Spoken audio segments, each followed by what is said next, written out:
এই কালকে আমাদের একটা বিয়ের নেমন্তন্ন আছে না? কালকে কি বার? রবিবার তো।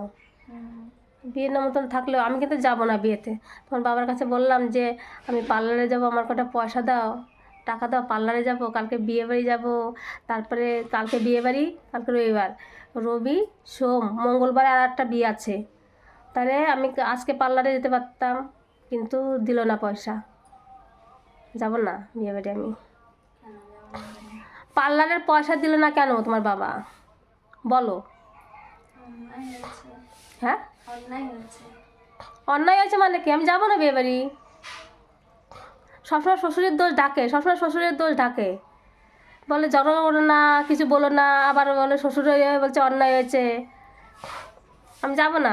তখন যদি আমার তেলাতালি করে না, চলো চলো, তারপর দেখবা।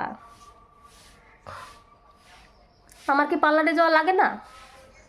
আমার কি ইচ্ছা হয় না যে আমি একটু সাজগোজ করি? তোমার ইচ্ছা হয় না? তাহলে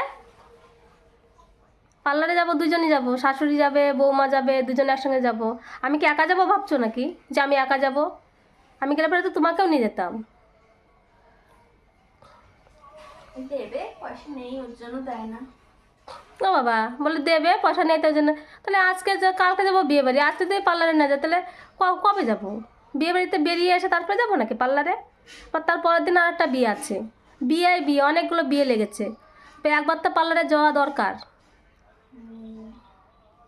পয়সা দিল না আমার, কিছু বলবো না। আমি আমি এখন কিছু বলবো না। আমি বিয়েতে যাব না আমি, মোট কথা।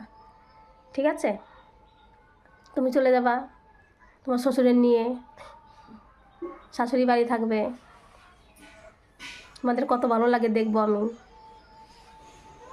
যাও, আমি যাব না তো।